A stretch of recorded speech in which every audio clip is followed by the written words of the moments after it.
Hi friends, welcome back to our channel AL Foodology. வீடியோக்குள்ள போறதுக்கு முன்னாடி மறக்காம நம்ம சேனலை சப்ஸ்கிரைப் பண்ணிட்டு பக்கத்துல இருக்கிற பெல் ஐகானை பிரஸ் பண்ணி ஆல் ஆப்ஷனை செலக்ட் பண்ணிக்கங்க. அப்பதான் நான் போடுற எல்லா வீடியோஸோட நோட்டிஃபிகேஷன் உங்களுக்கு கிடைக்கும். இன்ஸ்டாகிராம்லயும் அப்படியே நம்ம பேஜை ஃபாலோ பண்ணிக்கங்க. இன்னைக்கு நல்ல ஒரு டேஸ்டியான கருப்பு கொண்டக்கடலை வச்சு ஒரு தொக்கு ரெசிபி தான் செய்ய போறோம். வாங்க எப்படி செய்யறதுன்னு பார்க்கலாம். இந்த கருப்பு கொண்டக்கடலை தொக்கு செய்யறதுக்கு ஃபஸ்ட்டு நம்ம ஒரு பேன் வச்சு அதில் ஒரு 3 டேபிள் ஸ்பூன் அளவுக்கு நான் கடலை எண்ணெய் சேர்த்துக்கிறேன். ஆயில் ஹீட் ஆகிற வரைக்கும் நம்ம கடலை வேக வச்சு எடுத்து வச்சுருக்கேன். இது ஒரு அரை கப்பு எடுத்து அதை நைட்டே ஊற வச்சுட்டேன். ஊற வச்சுட்டு காலைல நான் வேக வச்சு எடுத்து வச்சுருக்கேன். இதில் பாதி தான் நம்ம இந்த தொக்குக்கு சேர்க்க போகிறோம். இப்போ ஆயில் ஹீட் ஆன பிறகு சாப் பண்ணி வச்சுருக்க 2 பெரிய வெங்காயத்தை இதோட சேர்த்துக்கிறேன். கூடவே கொஞ்சம் கருவேப்பிலையும் சேர்த்துக்கிறேன். வெங்காயம் இப்போ நல்லா கலர் மாதிரி வர வரைக்கும் அதை வதக்கி விட்டுக்கலாம்.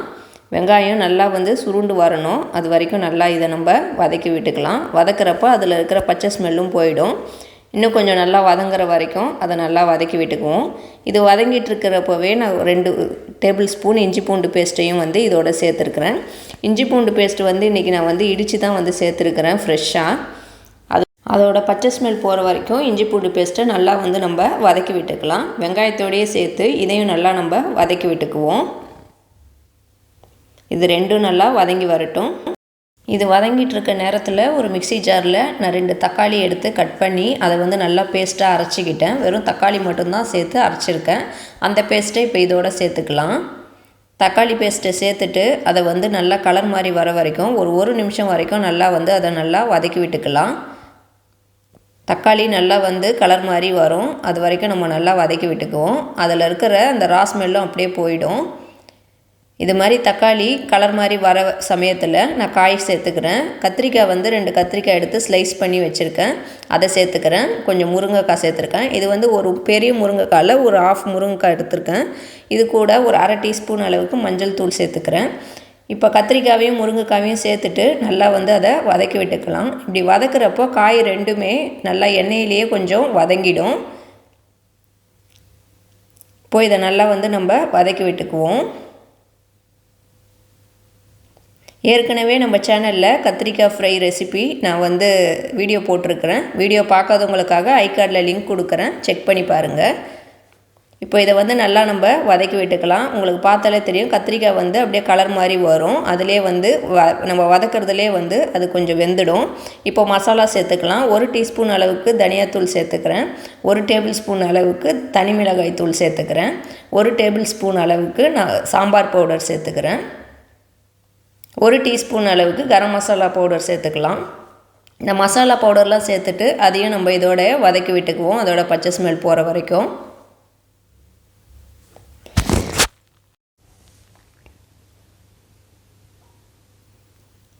மசாலாலாம் நல்லா காயில் கோட் ஆகிற வரைக்கும் நல்லா இதை வதக்கி விட்டு மிக்ஸ் பண்ணிக்கலாம்.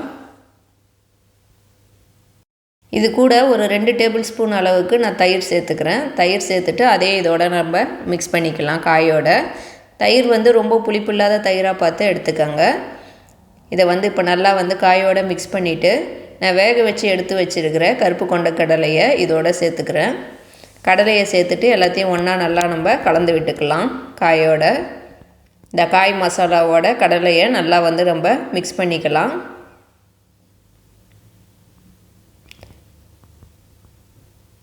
இது மாதிரி மிக்ஸ் பண்ணி விட்டுட்டு இப்போ இந்த தொக்குக்கு தேவையான அளவு தண்ணி சேர்த்துக்கலாம். ஃபஸ்ட்டு நான் தக்காளி அரைச்சி மிக்ஸி ஜாரில் கொஞ்சம் தண்ணி சேர்த்து அதையும் சேர்த்துக்கிட்டேன். இப்போ தேவையான அளவு தண்ணியும் சேர்த்துக்கிறேன். அதே மாதிரி தேவையான அளவு உப்பும் சேர்த்துக்குவோம். உப்பு சேர்த்துட்டு நம்ம எல்லாத்தையும் ஒன்றா நல்லா கலக்கி விட்டுக்கலாம். நீங்கள் எந்த அளவுக்கு தொக்கு வைக்கிறீங்களோ அதுக்கேற்ற மாதிரி தண்ணி வச்சுக்கோங்க. நான் கொஞ்சமாக தான் வைக்கிறேன். அதனால் நான் அளவாக தான் தண்ணி சேர்த்துருக்குறேன்.